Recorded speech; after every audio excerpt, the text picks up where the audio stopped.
There is a war being fought. It is not on some distant soil, under a foreign flag. It is not waged with steel or with stone. This war is silent, invisible, and it is fought every single second of every single day. The battlefield is the 6 inches between your ears.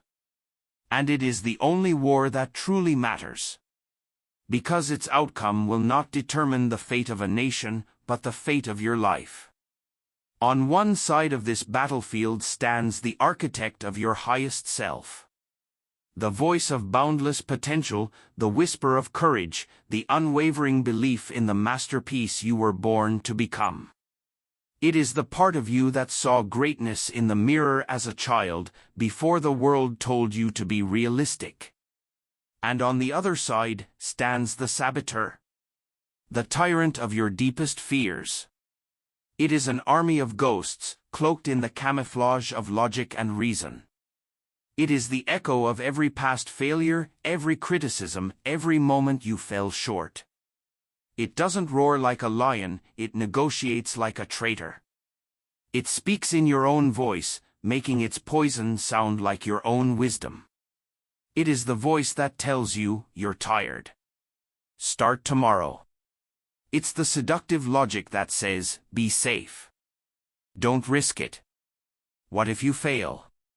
It's the memory that reminds you of the time you tried and were embarrassed, and it uses that memory not as a lesson, but as a cage. This saboteur feeds on your hesitation. It builds fortresses in your procrastination.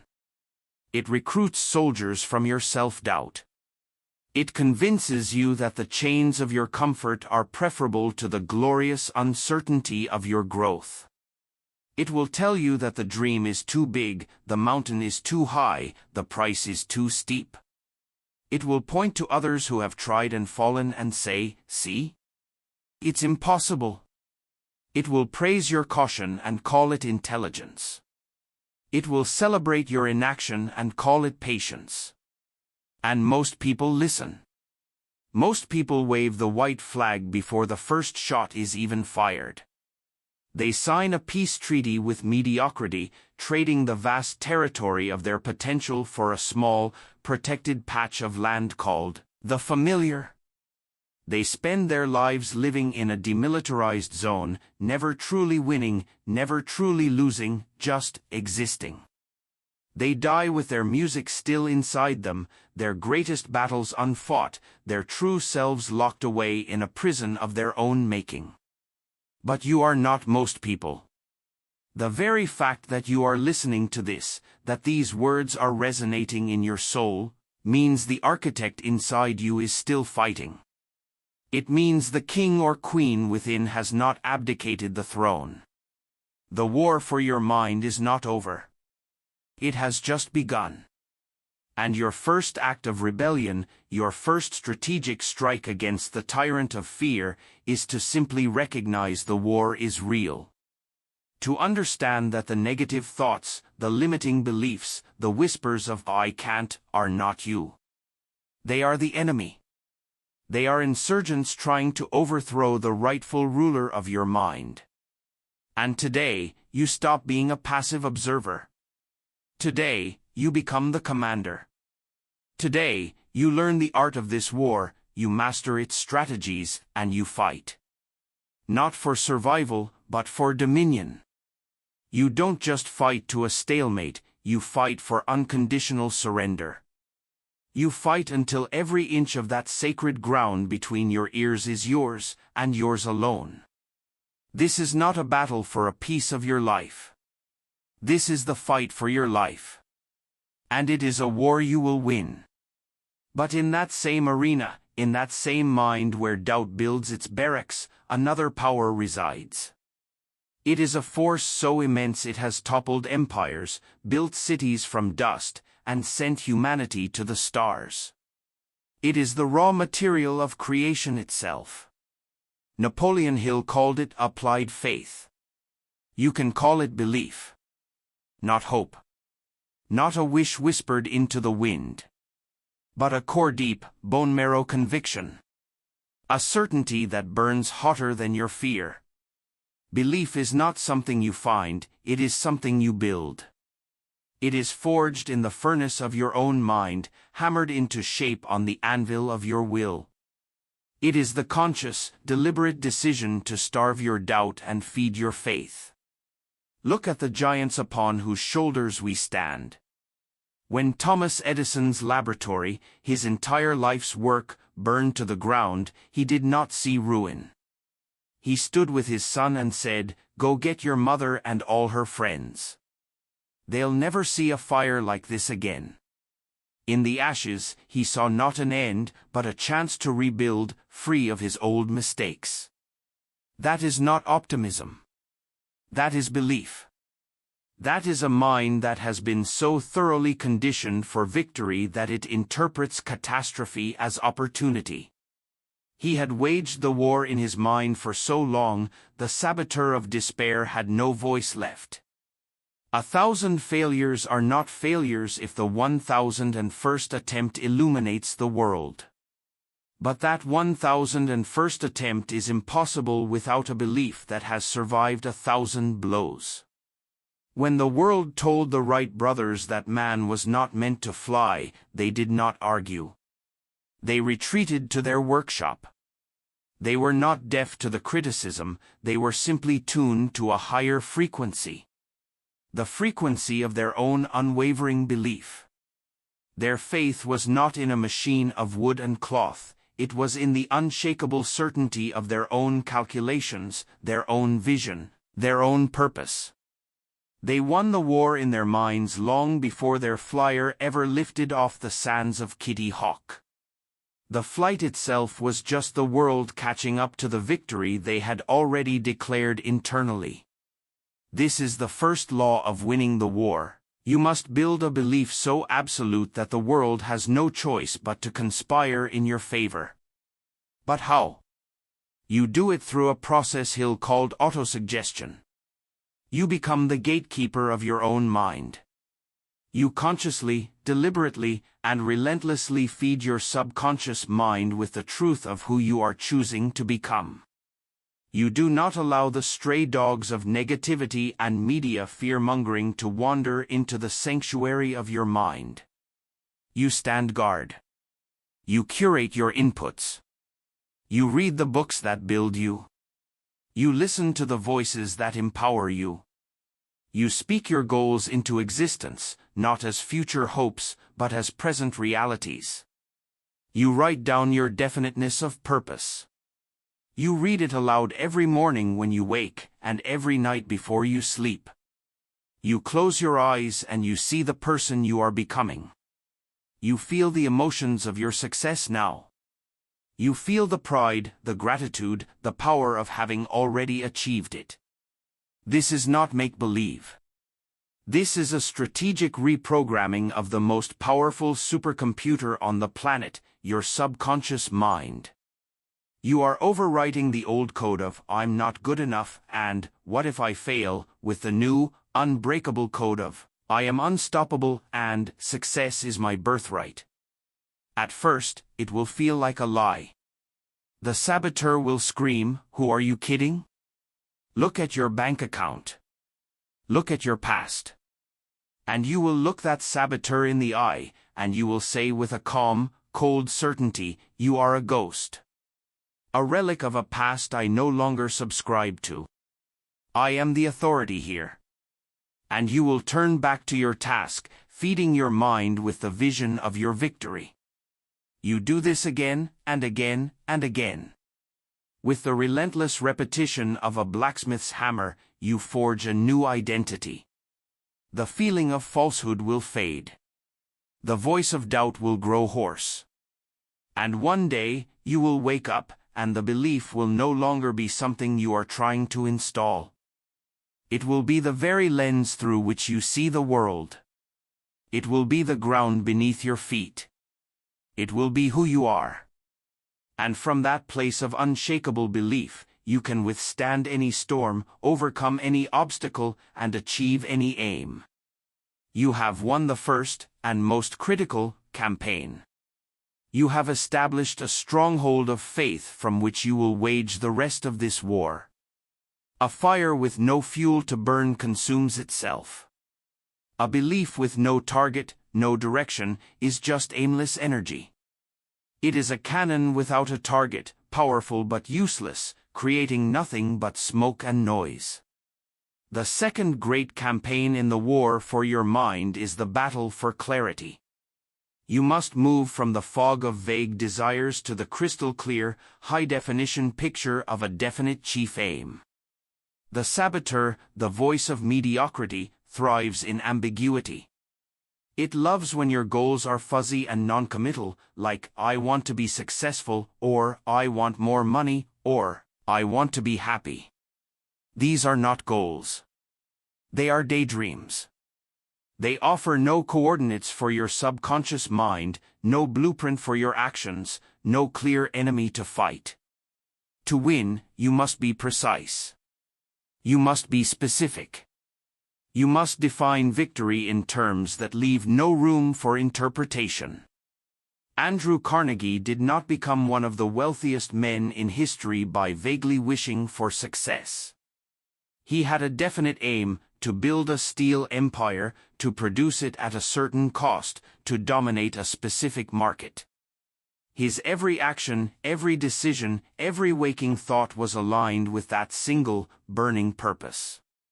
He was not distracted by 100 different opportunities because he had already chosen his war. He knew which hill he was going to die on, and so he took it. You must do the same. Take out a piece of paper. Not tomorrow. Now. And write down exactly what you want. Be audacious. Be detailed. How much money, precisely, do you intend to earn? By what date? What will you do to earn it? What service, what product, what value will you provide in exchange for it? Don't just write, I want a better house. Describe the house. How many rooms? What color are the walls? Where is it located? Walk through its hallways in your imagination. Stand on its balcony. Feel the sun on your face. Make it real.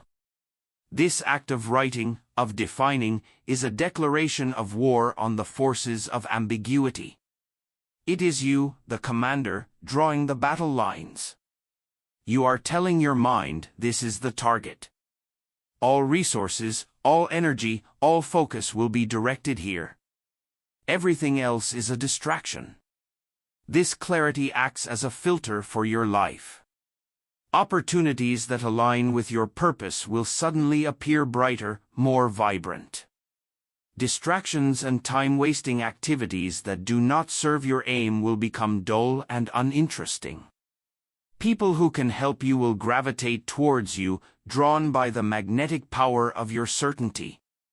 People who hold you back will begin to fade away, repelled by the intensity of your focus. Your definite purpose becomes your compass and your shield. When doubt creeps in, you look at your written statement. When fear paralyzes you, you read your purpose aloud. When you feel lost or overwhelmed, you return to the clarity of your mission. It is your North Star in the darkest night. It is the constitution of your new life, the founding document of your personal empire. And like any great military campaign, your definite chief aim must be backed by a plan. A vague plan produces vague results. You must create a strategic, organized plan for the attainment of your goal. Break it down. What is the first step? What must you learn? Who must you ask for help? What daily actions, what weekly habits, what monthly milestones will move you from where you are to where you are going? Henry Ford did not accidentally create the assembly line. He had a definite aim, to build a motor car for the great multitude, and he developed a definite plan to drive the cost down and the efficiency up. His plan was met with ridicule. His own engineers told him it was impossible. But his purpose was clear, and his plan was his roadmap. He ignored the chorus of doubt and focused on the next step of the plan. This is how empires are built. Not in one giant leap, but step by step, following a map born of clarity. So, do not spend another day wandering in the fog. The war for your mind cannot be won by a general who does not know what victory looks like. Define it. Write it down. Create your plan. Memorize it. Meditate on it. Obsess over it. Let it be the last thing you think of at night and the first thing that enters your mind in the morning. This clarity is your weapon. It cuts through the noise. It dissolves resistance. It focuses the entire power of your being onto a single point. And when that kind of focused power is unleashed, there is no obstacle on earth that can stand in its way. You have your belief, you have your target, you have your plan. Now, you must gather your forces for the daily battle. A vision without the machinery of action is a hallucination. A belief without discipline is a delusion. A plan without execution is a fantasy. The third, and longest, campaign in this war is fought on the front lines of your daily habits. It is the war of discipline. This is where the soaring philosophy of the mind meets the gritty reality of the pavement. This is where you prove, to yourself, that your words have weight. This is where you transform your potential into power. Discipline is the bridge between your goals and your accomplishment. And it is the most misunderstood weapon in the arsenal of success. People think discipline is a punishment. A joyless, robotic existence. They are wrong. Discipline is not a cage, it is the key that unlocks the cage. It is the supreme act of self-love. It is the choice to trade what you want now for what you want most. The saboteur in your mind, the army of doubt, will fight you hardest here. It will not attack your grand vision, that is too abstract. It will attack your alarm clock. It will attack your workout. It will attack the phone call you need to make. It will attack the first paragraph you need to write. It will wage a war of attrition on the small, seemingly insignificant actions that, when compounded over time, create unstoppable momentum. Every morning, the battle begins anew. When that alarm goes off, you have a choice. You can hit the snooze button, a small act of surrender, a concession to the voice of comfort, a vote for your old self. Or, you can put your feet on the floor. Instantly. No negotiation. No debate. That single act, that first victory of the day, sends a shockwave through your consciousness. It is a declaration, I am in command. My will, not my feelings, dictates my actions. You win that first battle, and you carry that victor's energy into the next. Discipline is about building self-trust. Every time you tell yourself you are going to do something, and you do it, you make a deposit in your self-trust account. You get up on time. Deposit. You do the workout you promised yourself. Deposit. You eat the food that fuels your body, not the junk that numbs your mind. Deposit. You make the sales calls you were dreading. Deposit. You read a chapter of a book instead of scrolling through meaningless feeds. Deposit. Each action is a brick. Each day, you lay more bricks. And soon, you have not just a pile of bricks, but a fortress. A fortress of habit, of integrity, of self-respect. From within that fortress, you become unassailable. The enemy's greatest weapon here is emotion. It will tell you, I don't feel like it. And your response must be cold, swift, and absolute. Feeling has nothing to do with it. We have a mission. Execute. Abraham Lincoln did not feel like fighting a civil war. He did not feel like enduring endless defeats, betrayals, and the crushing weight of a divided nation. He operated from a place beyond feeling. He operated from discipline, from duty, from a sacred commitment to his definite purpose, to preserve the Union. His feelings were irrelevant. Only the mission mattered. You must cultivate this same detachment. Your feelings are real, but they are not the truth. They are weather, passing clouds in the sky of your consciousness. Your discipline is the mountain. It is unmoved by the storm. It remains. To build this mountain, you must embrace what is difficult. You must learn to love the struggle, not for the pain, but for the strength it produces. When you are at the gym and your muscles are burning, you must find the voice that says, "Good." This is the point of growth. When you are struggling with a difficult task and your mind wants to flee to distraction, you must find the voice that says, "Stay." This is where mastery is forged. You are not training for a single event. You are conditioning yourself for a lifetime of victory. You are hardening your mind, sharpening your will, becoming a weapon. Stop looking for the shortcut. Stop hoping for the magic bullet. There isn't one. There is only the daily grind. There is only the repetition of fundamentals. The great pianist does not become great by playing a different song every day. He becomes great by mastering the scales over and over until they are part of his soul. Your discipline is your scales. Master it. Do the boring, necessary, unglamorous work every single day. That consistency is what separates the amateur from the professional, the dreamer from the doer. It is the engine of the war machine. Without it, you are dead in the water.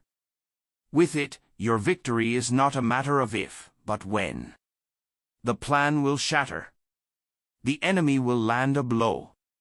You will face a setback so profound it will steal the air from your lungs and bring you to your knees.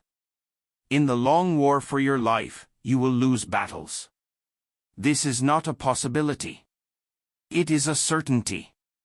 Your business will fail. Your relationship will end. Your meticulously crafted strategy will fall apart in the face of an unforeseen reality.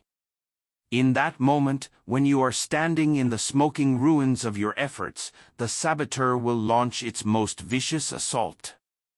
It will surround you, screaming, "I told you so." You are a failure. It's over. Give up. Surrender now, and the pain will stop. This is the campaign of resilience.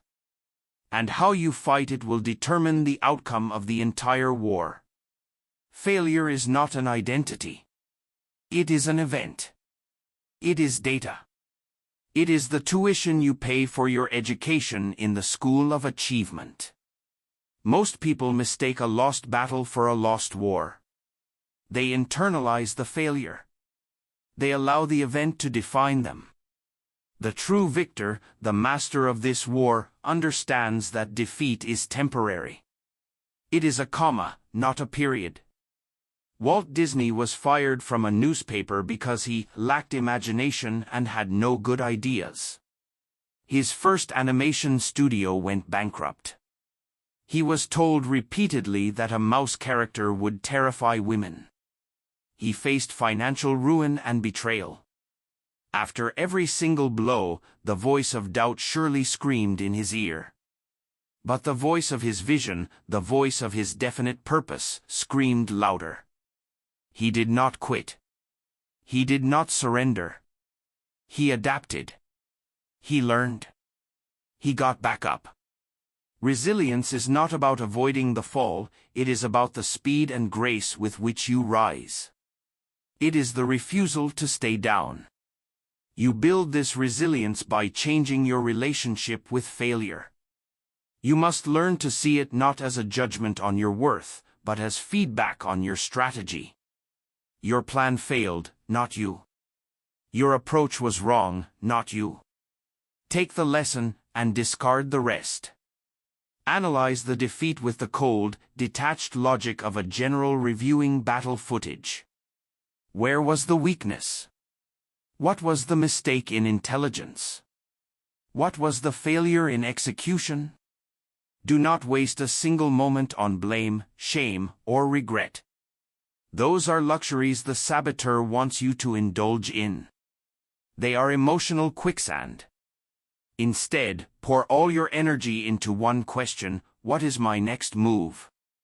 This is the spirit of Thomas Edison, who, when asked how it felt to have failed 1,000 times to invent the light bulb, replied, "I have not failed. I've just found 10,000 ways that won't work." That is the mindset of a conqueror. There is no failure, only learning. There is no defeat, only feedback. Every no moves you closer to a yes. Every dead end reveals the path forward. Furthermore, you must prepare for the winter. In times of success and victory, when the sun is shining and the harvest is plentiful, you must have the foresight to build your reserves. You build financial reserves so a market downturn does not wipe you out. You build emotional reserves by practicing gratitude and mindfulness so that a personal crisis does not shatter your spirit. You build your physical reserves by prioritizing your health and energy so you have the strength to endure the long siege. A resilient army is a well-supplied army. Do not wait for the crisis to prepare for it. And when the crisis comes, you stand firm. You anchor yourself in your purpose. You hold the line. You may bend, but you will not break. You will remember that the oak tree becomes strong in contrary winds and the diamond is formed under intense pressure. Your character is not revealed in the ease of summer, but in the harshness of winter. This adversity is a gift. It is stripping away your weakness. It is burning away your ego. It is forging you into something harder, purer, and more powerful than you were before. So when you find yourself on your knees, do not curse the fall. See it for what it is. A test. A crossroads. The world is asking you one question: how badly do you want it? And your ability to get up, to dust yourself off, and to take one more step is your answer. That answer defines everything. You do not fight this war in a vacuum. The battlefield of your mind is profoundly influenced by the territory that surrounds it. You could have the most brilliant strategy, the most unwavering belief, and the most disciplined army, but if you are fighting on poisoned ground, you will ultimately be weakened. This is the campaign for your environment. It is the deliberate, strategic curation of the people, the information, and the atmosphere you allow into your life. Napoleon Hill called its highest form the mastermind alliance. It is the principle that two or more minds, working in perfect harmony toward a definite purpose, can achieve more than any single mind could alone. The saboteur in your head understands this perfectly.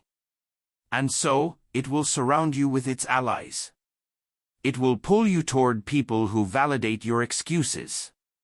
People who tell you, you work too hard. You should relax. Be realistic. They are the comfort enablers, the dream thieves, the vampires of potential. They may be friends. They may be family. They may love you, but their love is conditional on you staying the same. The moment you begin to grow, you become a mirror reflecting their own inaction, and they will, consciously or unconsciously, try to pull you back down so they can be comfortable again. You must be ruthless in auditing your inner circle. This is not about arrogance. It is about survival. You are the average of the 5 people you spend the most time with.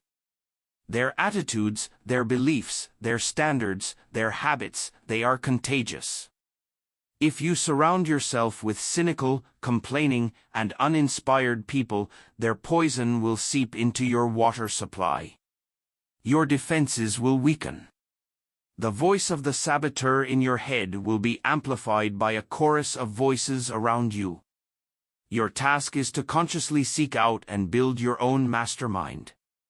Find the people who are already playing the game at the level you aspire to. Find the people who hold themselves to a higher standard. Find the people whose presence inspires you, whose conversations challenge you, whose energy elevates you. A single conversation with an architect of growth is worth more than 1,000 hours spent with naysayers.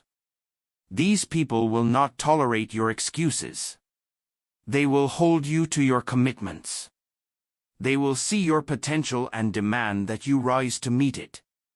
They are the allies you need in this war. Your environment is also the information you consume. Every book you read, every podcast you listen to, every video you watch is either building your mental fortress or planting mines in your path. Stop consuming intellectual junk food. Stop filling your mind with the gossip, the outrage, and the fear that is peddled by mainstream media and algorithm-driven feeds. That is the saboteur's propaganda machine designed to keep you distracted, anxious, and powerless. Be intentional. Be a curator. Feed your mind with the biographies of giants, with the strategies of achievers, with the philosophies of the wise. Turn your car into a university on wheels. Turn your home into a library of power. Saturate your mind with the thoughts of the people you wish to become. Create a physical environment that reflects the victory you seek. Your workspace, your home, they should be places of order, clarity, and inspiration. A cluttered desk is a cluttered mind. An environment of chaos breeds chaotic thinking. Design your surroundings to be a constant reminder of your mission. Post your goals where you can see them every day. Create a space that pulls you toward focus, not distraction. This is not about aesthetics, it is about strategic advantage. You are programming your subconscious with signals of order, success, and purpose. This requires courage. It may mean having difficult conversations. It may mean distancing yourself from people you've known for years. It may mean choosing solitude over toxic company. But a general who knowingly allows spies and traitors in his war council is guilty of treason against his own cause. You must protect your mind. You must protect your energy. You must build a sanctuary, an environment that serves as a force multiplier for your efforts. When your inner world of belief and discipline is supported by an outer world of positive influence and inspiration, you become an unstoppable force.